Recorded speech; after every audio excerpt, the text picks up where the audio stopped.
கர்த்தருடைய பரிசுத்த நாமத்திற்கு மகிமை உண்டாவதாக. இந்த காலை வேளையிலும் தேவனுடைய வார்த்தையை பகிர்ந்து கொள்ளக்கூடிய மாபெரும் சிலாக்கியத்தை என் தேவனாகிய கர்த்தர் தந்தபடி நான் கர்த்தரை ஸ்தோத்திரிக்கிறேன். நாம் கண்களை மூடி ஆண்டவர் நம்மோடு கூட பேசும்படி நாம் செபிப்போம். எங்களை அதிகமாய் நேசிக்கிற பரலோக பிதாவே, இந்த காலை வேளையிலும் கூட தாவே இந்த வார்த்தைகளை தியானிக்கும்படி எங்களுக்கு பாராட்டின கிருபைக்காய் ஸ்தோத்திரிக்கிறோம். ஆண்டவரே, இந்த வேளையிலே கூட நீர் எங்களோடு கூட பேசுவீராக. எப்படி பேசுவோம், எதை பேசுவோம் என்று கலங்காதிருப்பீர்களாக. நீங்கள் பேச வேண்டியதை பிதாவின் ஆவியானவர் தந்தருள்வார் என்று சொன்னீர்களே. ஆண்டவரே, இதை கேட்கும் இருதயத்திற்கு ஏற்ற வார்த்தைகளை கர்த்தர் எங்களுக்கு தந்தருளும்படி செபிக்கிறோம். அடியேனையும் மறைத்து நீர் வெளிப்படும் இயேசுவின் மூலம் நல்ல பிதாவே, ஆமேன். கர்த்தருடைய பரிசுநாமத்துக்கு ஸ்தோத்திரம்.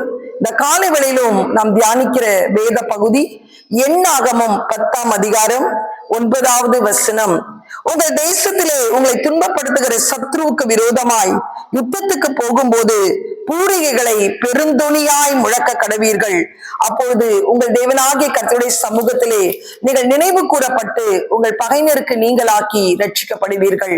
ஆம், எனக்கு பிரியமானவர்களே, கிறிஸ்துவ வாழ்க்கை என்பது ஒரு யுத்த களம். கர்த்தருக்கு ஸ்தோத்திரம். அந்த எப்படிப்பட்ட யுத்த களத்திலே நாம் நின்றாலும் நாம் அந்த யுத்தத்தை குறித்து வேதம் சொல்கிறது, பயப்படாதே, மாறாக அந்த யுத்தத்திலே நீ பூரியைகளை எடுத்து பெருந்தொனியாய் துணிக்கும் போது தேவன் உன்னை நினைவு கூறுவார். இரண்டாவது, கர்த்தருக்கு ஸ்தோத்திரம், அவர் கரத்தை பகைஞருக்கு நேராய் நீட்டி பகைஞருக்கு நீங்களாக்கி உங்களை ரட்சிப்பார். Christian life is a battlefield. யாருக்குமே யுத்தம் இல்லை என்று சொல்ல முடியாது. சிறு பிள்ளையை கூப்பிட்டு கூட உனக்கு யுத்தம் இருக்கா என்று கேட்டால் அவளுக்கும் ஒரு யுத்தம் இருக்கதான் செய்யும். ஆதலால் இந்த காலை வழியிலும் எப்படிப்பட்ட யுத்த களத்திலே நீங்கள் நின்றாலும், உங்கள் தேசத்திலே, உங்கள் குடும்பத்திலே, உங்கள் தனிப்பட்ட வாழ்க்கையிலே உங்களுக்கு விரோதமாய் சத்ரு எந்த ரூபத்திலே எழும்பினாலும் ஆவியானவர் இந்த காலை வேளையிலே உங்களை பார்த்து சொல்கிற ஒரு வார்த்தை, பயப்படாதே, பயப்படாதே, do not fear, பயப்படாதே, மாறாக எக்காலங்களை எடுத்து பூரிகைகளை எடுத்து பெரும் தொனியாய் நீ தொனிக்கும் போது கர்த்தர் அந்த சத்ருவுக்கு விரோதமாய் தன் கரத்தை நீட்டுவார், உங்களை நினைவு கூறுவார். மூன்றாவதாக அந்த பகைஞருக்கு நீங்களாக்கி உங்களை ரட்சிக்க அவர் வல்லமை உள்ளவராய் இருக்கிறார். இதைதான் அந்த பூரிகைகளை பெருந்தொனியாய் துணிப்பது என்றால் என்ன? நாம் இப்பொழுது காலத்தை ஊதுவதல்ல, உதடுகளின் கனியாகிய ஸ்தோத்திர பலியினால் தேவனை மகிமைப்படுத்த வேண்டும். இதைதான் சங்கீதக்காரன் 147 13 14 15 வாசிக்கும் போது, எருசலேமே உன் கர்த்தரை ஸ்தோத்திரி, சியோனே உன் தேவனை துதி, அவர் உன் வாசல்களின் தாழ்பால்களை பலப்படுத்தி உன் பிள்ளைகளை ஆசீர்வதித்து உன்னை உச்சிதமான கோதுமையினால் திருப்தியாக்கி உன் எல்லைகளை சமாதானம் உள்ளவர்களாய் மாற்றுவார் என்று வேதம் சொல்லுகிறது. சங்கீதம் 50 14 15 வாசிக்கும் போது, உன்னதமான தேவனுக்கு ஸ்தோத்திர பலி இட்டு பொருத்தனைகளை செலுத்தி பின்பு உன் ஆபத்து காலத்திலே அவரை நோக்கி நீ கூப்பிடு, அவர் உன்னை விடுவிப்பார். ஆபத்து வரும்போது, யுத்தம் வரும்போது நம்முடைய வாழ்க்கையிலே நமக்கு ஆத்திரம் வரக்கூடாது, மாறாக ஸ்தோத்திரம் தான் வர வேண்டும். நீ எவ்வளவாய் துதிக்கிறாயோ 2 காரியங்கள் உன் வாழ்க்கையில நடக்கும். ஒன்று, நீ துதிக்க துதிக்க சத்துருவுடைய கோட்டை உடையும். இரண்டாவது, நீ துதிக்க துதிக்க அநேகருடைய ஸ்தோத்திரத்தினால் கிருபை பெருகும். வேதத்திலிருந்து 2 யுத்த களத்தை உங்கள் மத்தியிலே வைக்க விரும்புகிறேன். ஒன்று, யோசுவா 6ஆம் அதிகாரத்தை நாம் பார்க்கும்போது இந்த இடத்திலே எல்லாருக்கும் தெரிந்த ஒரு சம்பவம் தான். ஆனால் இந்த வார்த்தைக்கு ஒட்டி ஒரு சாராம்சத்தை உங்கள் மத்தியிலே வைக்க விரும்புகிறேன். யோசுவா 6 மோசே மரித்த பின்பு கர்த்தர் யோசுவாவை ஊழியத்திற்கு அழைக்கிறார்.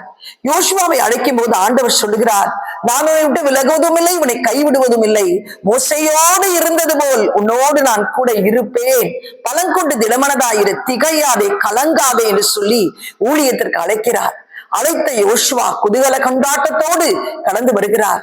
24 லட்சத்துக்கு மேற்பட்ட ஜனங்களை நடத்தி கொண்டு வருகிற வேளையிலே யோர்தான் பிரவாகித்து வருகிறது. யோர்தானை பார்த்த உடனே கலங்கி நின்ற யோசுவாவை பார்த்த ஆண்டவர் சொல்லுகிறார், ஆசாரியர்களை பூரிகைகளை எடுத்துக்கொண்டு அந்த யோர்தான் மீது காலை வைக்க சொல், அது கற்குவியலாய் நிற்கும் என்று ஆசாரியர்கள் உடன்படிக்கை பெட்டியோடு காலங்களோடு நிற்கையில் அது அந்த 24 லட்சம் ஜனங்களுக்கு மேற்பட்டவர்கள் நடந்து போகத்தக்கதாக ஒரு வெட்டாந்தரையாய் கற்குவியலாய் நின்றது. உடனே மிகுந்த சந்தோஷத்தோடு எப்படியாவது ஜனங்களை கானானுக்குள் கொண்டு போக வேண்டும் என்று பிரவேசிக்கிற வேளையில அதற்கு அடுத்த ஒரு படி அந்த எரிகோவை தாண்ட வேண்டும். ஆனால் எரிகோ கோட்டை அடைக்கப்பட்டிருந்தது. It was tightly shut. ஒருவரும் உள்ளே போக முடியவும் இல்லை, வெளியே வரவும் இல்லை. ஏனென்றால் எரிகோ ராஜாவுக்கு நல்லா தெரியும், இஸ்ரவேல் ஜனங்களுக்கு காண்டாமிருக ஒத்த பலன் உண்டு என்று சொல்லி. கர்த்தருக்கு ஸ்தோத்திரம் உண்டாவதாக. ஆதலால் அந்த கதவை இறுக பூட்டி வைத்திருந்தார். அந்த யோசுவா தடைகளை பார்த்து நிற்கிற வேளையிலே உருவின பட்டயத்தோடு தேவனுடைய சேனாதிபதி கடந்து வந்து சொல்லுகிறார், யோசுவாவே தடைகளை பார்க்காதே, தடைகளை நீக்கி போடுகிற இஸ்ரவேலின் தேவனாகிய கர்த்தரை நோக்கி பார். ஒவ்வொரு நாளும் ஒரு முறை 6 நாள் அந்த எரிகோவை சுற்றி வா. 7வது நாள் எக்காலங்களை ஊதி அந்த எரிகோவை சுற்றி வரும்போது கர்த்தர் பெரிய காரியங்களை செய்வார் என்று சொல்லி கர்த்தருடைய பரிசுநாமத்துக்கு மகிமை உண்டாவதாக. அந்த இடத்திலே ஒரு பெரிய ஆலோசனையை தேவனுடைய சேனாதிபதி தருகிறதை நாம் பார்க்கிறோம். அப்படியே 6 நாள் ஒவ்வொரு முறை சுற்றி வந்து 7வது நாள் 7 முறை அந்த காலத்தை ஒடுத்து பெருந்தொனியாய் துணிக்கும் போது சம்பவித்தது என்ன? 6ஆம் அதிகாரம் 20ஆம் வசனத்தை வாசிக்கும் போது, எக்காலங்களை ஊதுகையில் ஜனங்கள் ஆர்ப்பரித்தார்கள். எக்கால சத்தத்தை ஜனங்கள் கேட்டு மகா ஆரவாரத்தோடு முழங்கையில் அலங்கம் இடிந்து விழுந்தது. உடனே ஜனங்கள் அவரவர் தங்கள் பட்டணத்திற்கு ஏறி பட்டணத்தை பிடித்தார்கள். ஆமெனுக்கு அருமையானவர்களே, அந்த எரிகோ கோட்டையின் மதிலை நாம் வாசிக்கும் போது அதை ஒரு 4 NH ஹைவே ரோட் போல இருக்குமாம். 4 கார் அட் a டைம் போகலாம். அவ்வளவு பெரிய ஒரு மதில் சுவர் அதற்கு உண்டு. ஏறி குதிக்கவும் முடியாது, புல்டோசர் வைத்து இடிக்கவும் முடியாது, தகர்க்கவும் முடியாது. ஆனால் காலத்தை எடுத்து ஊதும் போது அந்த கோட்டையானது இடிந்து விழுந்தது. சத்தத்தை கேட்டு அந்த கோட்டை இடிந்து விழவில்லை, மாறாக எத்தனையோ வண்டிகள் நம்முடைய வீதிகளிலே கடந்து போகிறது, எத்தனையோ பெரிய பில்டிங்ஸ் இருக்கிறது. சத்தத்தை கேட்டு அது தாழ விழவில்லை, மாறாக சத்தம் பரலோகத்தில் இருக்கிற தேவனை அசைத்தது. வேதம் சொல்லுகிறது, உனக்கு விரோதமாய் தேசத்துக்கு யுத்தத்தை வரும்போது நீ பூரிகைகளை எடுத்து பெருந்துணையாய் துணிக்கும் போது உன்னை கர்த்தர் நினைவு கூறுவார். அப்படியாக அந்த யோசுவா செய்த மாத்திரத்திலே தேவன் அவர்களை நினைவு கூர்ந்தார். தேவன் தன் கரத்தை எரிகோவுக்கு நேராய் நீட்டினார். தேவன் பகையினருக்கு நீங்களாக்கி ரட்சித்தார். இந்த காலை வேளையிலே கூட whatever might be the fort of Jericho you're facing in your life, உன்னுடைய வாழ்க்கையில எப்படிப்பட்ட எரிகோ உன்னால் முன்னேற முடியாதபடி தடையா இருக்கிறதோ, நீ அந்த கோட்டையை பார்க்காதே, தடைகளை பார்க்காதே. இந்த 2026 தடைகளை நீக்கி போடுகிற தேவன் உனக்கு முன்பாக கடந்து போகிறார். உனக்கு முன்பாய் அடைக்கப்பட்ட வாசலை கர்த்தர் திறக்கும்படி கர்த்தர் உன் பட்சத்திலே இருக்கிறார். திருமண காரியங்களை கைகூடி வர செய்வார். மலட்டு கர்ப்பங்களை கர்த்தர் திறக்க வல்லமை உள்ளவராய் இருக்கிறார். வேலை வாய்ப்புக்காய் காத்திருக்கிற சகோதரனை, உன் வாழ்க்கையிலே இத்தனை நாட்கள் வேலை வாய்ப்பு இல்லாமல் நீ சோர்ந்து போயிருக்கிறாயா? நெடுநாள் காத்திருந்தது உன் இருதயத்தை இழைக்க பண்ணிருக்கலாம். ஆனால் இன்றைக்கு நீ விரும்பினது வரும்போது, நீ துதிக்கும் போது அது உன் வாழ்க்கையில் ஒரு ஜீவ விருட்சத்தை போல் காணப்பட கர்த்தர் உனக்கு உதவி செய்வார்.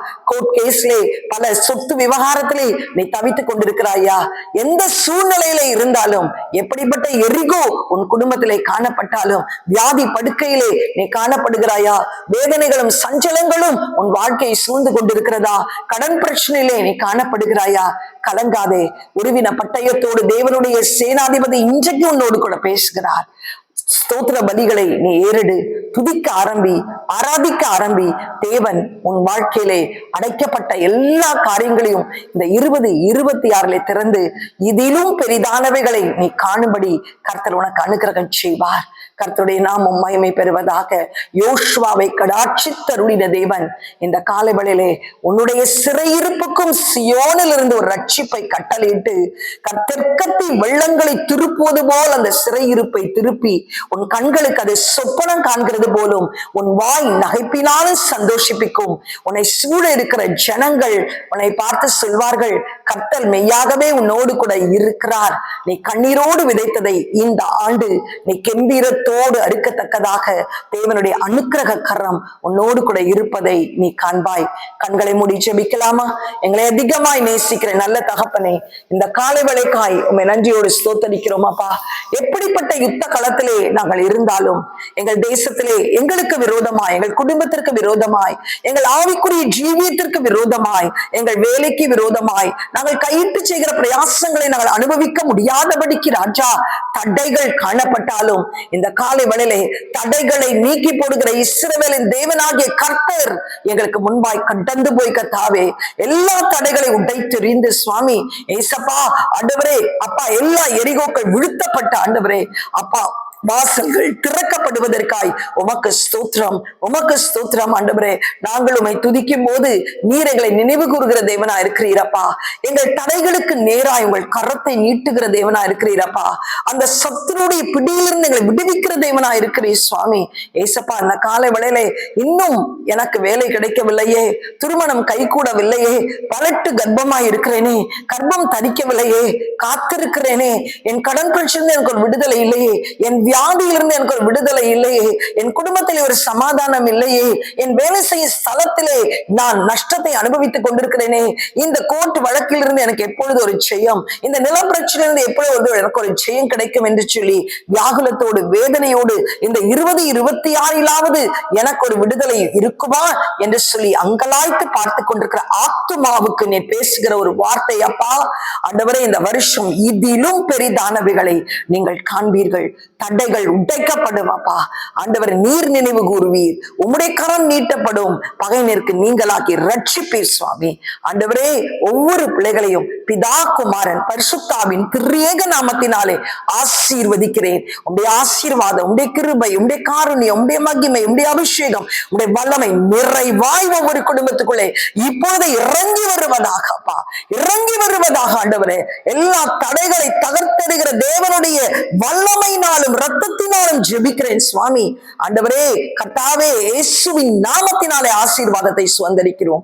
எல்லாவற்றையும் ஆண்டவரே மரித்து உயிர்த்தெழுந்த யூதராஜசிங்க நாமத்தில் ஜெபிக்கிறேன். செபங்கேளு எங்கள் ஜீவனுள்ள நல்ல பிதாவே, ஆமேன். ஆண்டவர் உங்களை கர்த்தருக்கு ஸ்தோத்திரம். இந்த வருஷம் இதிலும் பெரிதானவைகளை நீங்கள் காணும்படி உங்களை நினைவு கூறுவார், உங்களுக்கு நேராய் கரத்தை நீட்டுவார், பகையினருக்கு நீங்களாக்கி ரட்சிப்பார். God bless you. கர்த்தர் உங்களை ஆசீர்வதிப்பாராக.